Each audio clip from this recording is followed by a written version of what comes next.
Heureux, mesdames et messieurs, de vous retrouver pour ce nouveau numéro de l'émission On point sur l'actualité. Cette émission qui reçoit pour vous différents acteurs économiques, des acteurs sociaux, mais surtout les acteurs politiques.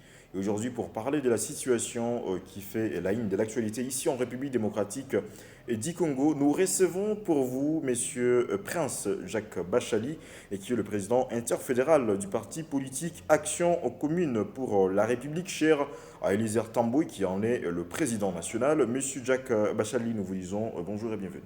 Bonjour, monsieur le journaliste, et merci. Alors, c'est vraiment un très grand plaisir pour nous de vous recevoir sur ce plateau. Non, le plaisir est partagé, d'autant plus que c'est aussi notre première participation à cette émission. Et c'est notre première participation aussi dans une émission de Fast TV. Nous constatons que le cadre est un bon cadre et nous pensons que ça ne sera pas la dernière fois. Nous allons maximiser ces genres d'entretien. Voilà, merci beaucoup, Monsieur Jacques Bachali. Alors, dans cette émission spéciale, nous allons surtout parler des sujets et qui font la ligne de l'actualité ici sur l'étendue locale, tout comme sur l'étendue nationale. Vous le savez certainement, votre parti politique est membre de la majorité présidentielle, ça veut dire un parti politique membre de l'Union sacrée. Ça fait déjà 4 ans, nous avons célébré il n'y a pas très longtemps la quatrième année des règnes de Félix Tshisekedi à la tête du pays. Nous allons en parler, mais nous allons également parler de la situation sécuritaire ici dans la province du Nord Kivu avec les territoires de Rutshuru et celui de Massissi qui sont victimes des agressions de pays voisins. Alors vous êtes également originaire du territoire de Massissi. Quel sentiment avez-vous actuellement? Votre territoire est menacé. Nous avons la cité de Kichanga qui reste jusqu'à présent entre les mains des rebelles d'IM23. D'abord, quelle est votre analyse vis-à-vis de tout cela? Bon, d'abord, de prime abord, nous allons présenter nos compassions à nos concitoyens, non seulement du territoire de Massissi, mais du territoire de Rutshuru et de la province dans son entièreté. Des compassions parce que aujourd'hui, ils ont la connotation de déplacés sans leur gré. Et de compassion en leur donnant un message d'espoir.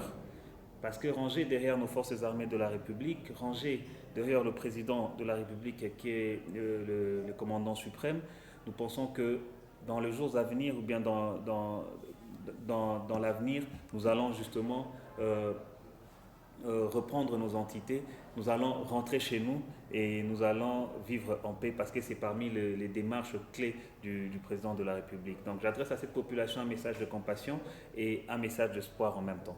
Alors, en parlant de ces 4 années de Félix Tshisekedi, vous êtes un jeune ressortissant du territoire de Massissi, menacé par les agresseurs rwandais. Nous sommes déjà membres, ça veut dire la RDC est déjà membre de l'East African Community. Est-ce que c'est parmi quand même les réalisations de Tshisekedi pendant ces 4 années, est-ce que c'était une belle idée, selon vous?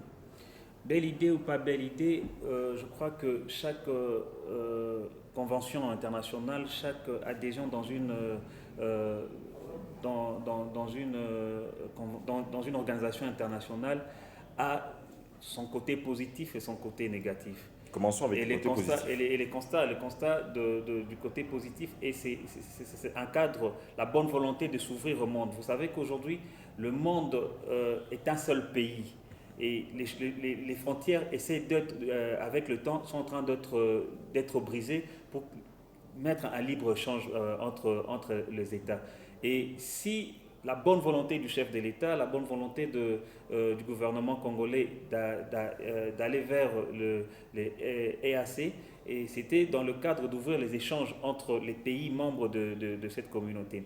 Mais par rapport à la situation sécuritaire actuellement dans notre pays, nous allons constater qu'il y a maintenant justement de failles dans cette démarche.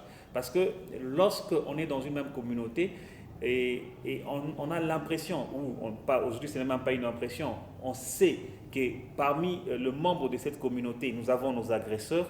C'est quand même une question qu'il faut encore réexaminer. Et je suis de ceux-là qui pensent qu'il faudrait purement et simplement quitter l'EAC.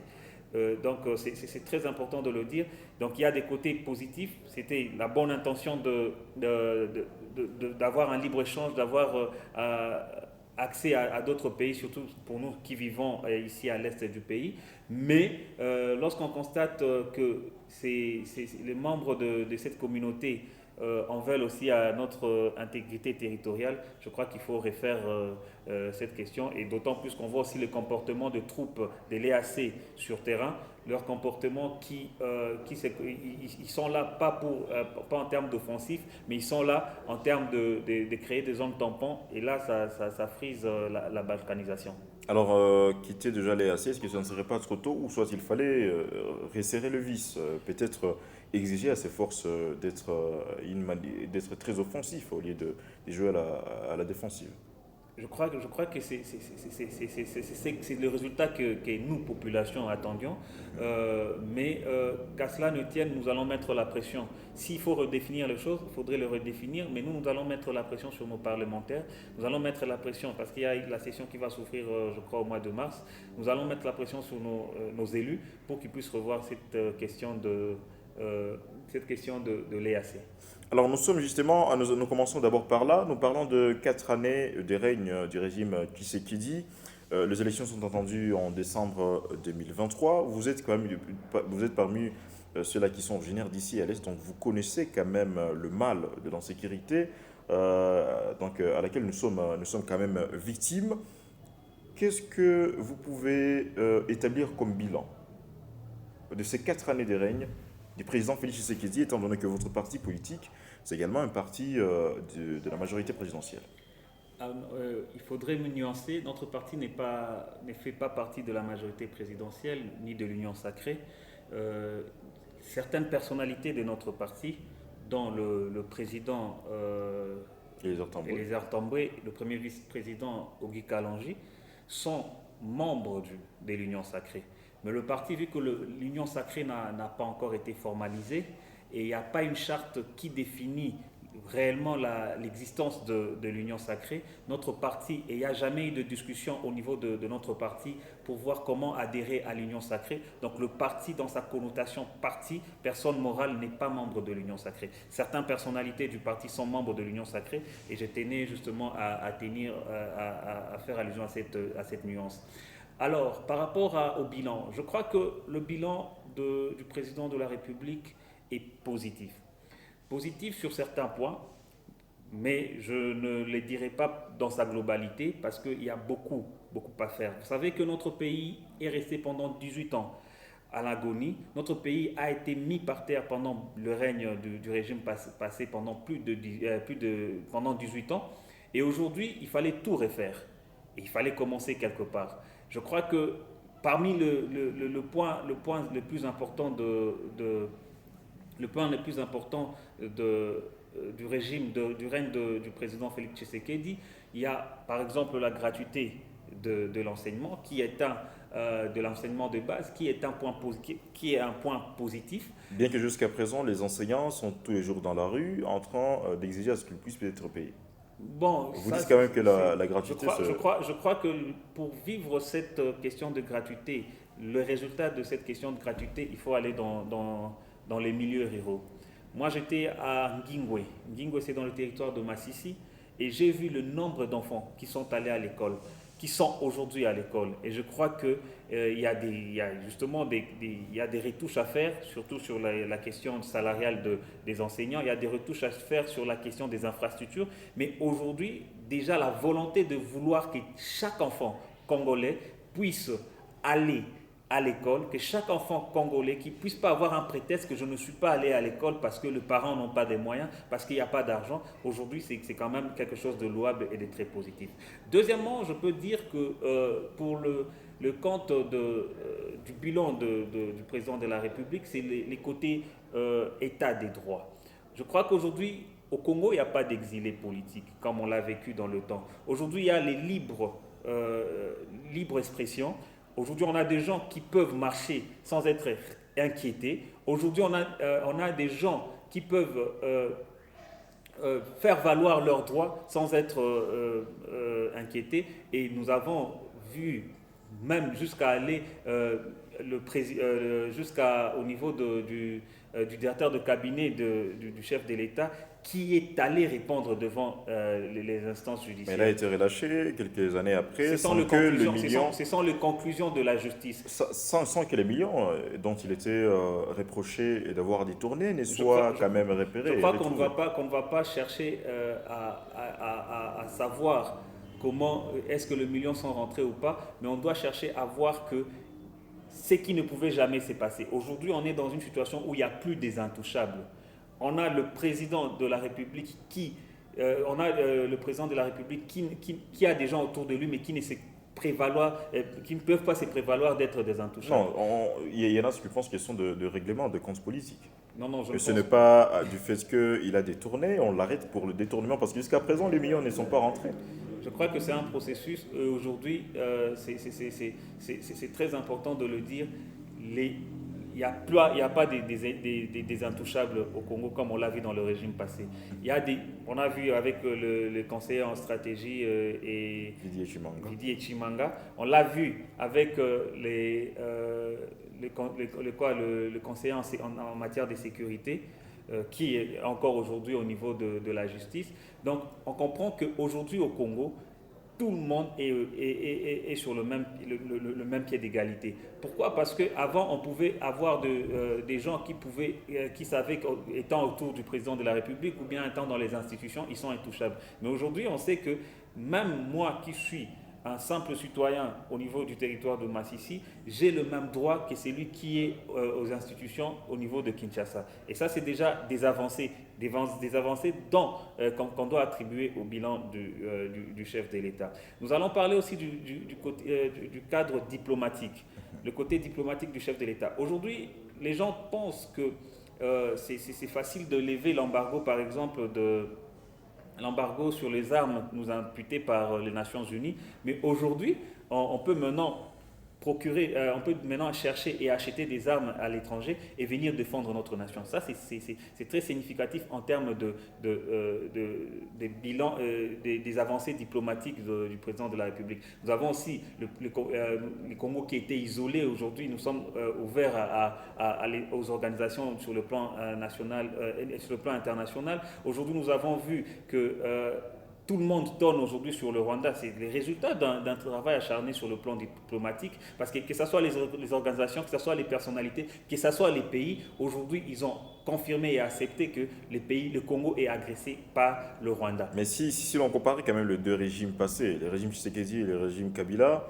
le mouvement du 23 mars avait été né pendant le régime Kabila. Ce même mouvement était quand même de fait, il faut quand même les reconnaître. Mais le mouvement renaît aujourd'hui sous Tshisekedi avec une puissance incroyable. Certes, vous soulignez le fait que plusieurs nations, plusieurs nations tournent sur le Rwanda, mais pendant le régime Kabila, il y avait des sanctions qui étaient également infligées par le Rwanda. Est-ce que comparativement au régime Kabila, la diplomatie congolaise n'a pas du tout faibli? Restons dans le sens du contexte du M23. Non, moi j'aimerais voir évaluer quel type de sanctions pendant le régime Kabila a été infligé au Rwanda. Moi je crois qu'aujourd'hui cette dénonciation par rapport aux avancées diplomatiques du chef de l'État. Et moi j'ai dit, si le M23 avait été défait, aujourd'hui nous ne serons pas dans cette situation. Nous sommes en train de subir les conséquences du régime passé. Et il faut le comprendre. Si le M23 avait été défait, je ne sais pas, en 2013, aujourd'hui, nous n'aurons pas cette recrudescence à ces niveaux du M23. Pourquoi? Parce qu'on a pris l'habitude de duper le peuple, on n'a plus l'habitude de tromper le peuple. On va dans des négociations et automatiquement on dit que non, la situation est claire, on a endigué, on a carrément mis fin au Mais M23. tout le monde en était témoin avec Mamadou, ils les ont de fait militairement. Ce n'était pas d'abord par négociation. D'abord militairement, ils ont été vaincus. Et aujourd'hui, sous le régime Tshisekedi, ils reviennent. On remarque que même la sécurité de nos frontières n'est pas assurée. Ils entrent en RDC comme ils le veulent. Nous avons des preuves selon lesquelles le Rwanda envoyerait ses éléments sur le sol congolais. Mais l'armée ne cesse de perdre tous les jours, je ne sais pas, par retrait stratégique des territoires. Vous allez comprendre justement en tant que père de la nation, Félix Tshisekedi a mis en mal le Rwanda, a mis en mal Kagame, et il fallait justement chercher des astuces pour déstabiliser son mandat. Et entre autres, on va parler du M23. Pourquoi? Parce que lorsqu'il y a des négociations qui se font, le président Tshisekedi, dans sa diplomatie, a approché le Rwanda et a dit qu'il y a ce qu'on doit faire et ce qu'on doit cesser de faire. Il faut arrêter d'alimenter les mouvements rebelles et terroristes au Congo. Il faut arrêter, il faut passer par des échanges francs, des échanges diplomatiques, des échanges commerciaux francs. Mais il ne faut pas toujours passer par la petite porte. Mais aujourd'hui, c'est sur base de tout ça que les Rwandais en mal de positionnement, les Rwandais en mal, c'est vu qu'il fallait maintenant encore réactiver les M23 qui n'étaient pas justement vaincus, qui étaient en sourdine quelque part après des négociations et qui attendaient un moment encore pour revenir. Et je crois que la démarche aujourd'hui de Félix Tshisekedi est celle justement de mettre fin définitivement à ces mouvements terroristes du M23, mettre fin à la mainmise à cette mainmise qui s'évite depuis plus de des décennies ici à l'est du Rwanda sur le Congo. Et je crois que gardons notre mal en patience, nous aurons des résultats de cette démarche. Alors vous restez optimiste vis-à-vis de cela, mais qu'est-ce que Tshisekedi fait pragmatiquement pour défaire le M23? Parce que nous sommes en train de les remarquer, il faut quand même les dire, il ne cesse de gagner chaque jour des espaces territoriaux, les militaires ne sont pas payés, c'est un point quand même qu'il ne faut pas oublier. Il y a certaines sources qui indiquent que ces mêmes militaires ne bénéficient pas, je ne sais pas, des repas sur le front, même de munitions pour combattre l'ennemi. Et est-ce que c'est comme ça que vous pensez vraiment vaincre le M23? Moi, j'ai comme l'impression que la communication de l'ennemi a de l'ascendant sur notre communication au niveau local. Nos troupes se comportent très bien sur terrain. De Runyomi à Massissi, Kichanga, vous allez dire que le phare se comporte vraiment très bien sur le terrain? Quand je dis que nos troupes se comportent très bien sur terrain, ça signifie qu'ils sont dans leur démarche de défendre le pays. Ils sont en train de défendre, dans leur mission régalienne, c'est de défendre le pays. Et s'il y a encore une guerre, on peut perdre des batailles et peut-être pas perdre la guerre. Et il y a peut-être des batailles qui sont en ces jours perdues, mais nous sommes convaincus qu'avec le temps, nous allons gagner cette guerre. Et pas la gagner de la manière précédente, mais de la gagner d'une manière définitive. Alors là, vous évoquez la diplomatie. Vous comptez gagner cette guerre diplomatiquement? Une guerre se gagne sur tout le plan, sur le plan militaire, sur le plan diplomatique. Et je crois que les plans militaires ne prennent que 25%. C'est le plan diplomatique qui prend le 75%. Alors, Monsieur Prince Bachali, pour tous ceux-là qui sont en train de nous suivre en direct, vous suivez l'émission Punch sur l'actualité. Aujourd'hui, nous avons reçu Monsieur Prince Jacques Bachali, qui est le président interfédéral du parti politique Action Commune pour la République, aspirant candidat à la députation nationale dans le territoire de Massissi, parce que nous sommes en train quand même de cheater dans cette émission. Monsieur Prince Bachali, vous comptez postuler en 2023, lors des élections de 2023, comme candidat à député national dans le territoire de Massissi. D'abord, quel est l'engouement derrière cette candidature? Non, mais de notre rentrée dans le Kivu, nos concitoyens, nos frères, nos sœurs, nos parents ont émis le vœu que nous soyons leurs représentants et nous avons accepté volontiers cette démarche. Et justement, nous voulons porter la voix de son voix du Massissi au niveau de l'Assemblée nationale. Et nous sommes bien évidemment déjà dans le processus électoral avec l'enrôlement. Et là encore, je vais passer un message à nos citoyens, à nos concitoyens qui sont en territoire de Massissi. Si par ailleurs on parle de l'enrôlement, nous sommes en guerre et il y a du mal à ce que les bureaux de vote soient ouverts. Et on leur demande de garder leur mal en patience. Il ne faudrait pas aller s'enrôler ailleurs. Pourquoi? Parce que les sièges de représentativité de notre territoire dépendent du nombre d'enrôlés. Alors prenez le mal en patience, on va donner des orientations du moins et on va continuer les lobbying au niveau du gouvernement pour que ces enrôlements se passent chez nous. Ça signifie qu'il faut qu'on puisse avoir la paix pour entamer ces processus d'enrôlement. Alors nous passons ces messages aussi à nos populations qui sont justement dans le cas des déplacés. Je parle par exemple de la population venant de Kichanga, Burungu, Kiloliro et consorts, qui se retrouvent ici au camp de Boulengo, si je ne m'abuse. Cette population, nous disons qu'il faut prendre le mal en patience. Nous allons continuer à faire des plaidoyers en leur faveur pour que l'assistance humanitaire puisse leur parvenir, pour que les autorités puissent prendre ces camps aussi en charge. Alors, messieurs, Prince Bachali, nous sommes en tout cas à la fin de cet entretien. Nous vous disons merci d'avoir été des nôtres. C'est moi qui vous remercie. Voilà, merci à vous également, très chers téléspectateurs, d'avoir été des nôtres du début jusqu'à la fin de cette émission. L'émission s'appelle Point sur l'actualité. Paul Béa, je vous l'avais présenté. On se réfixe rendez-vous dans un prochain épisode.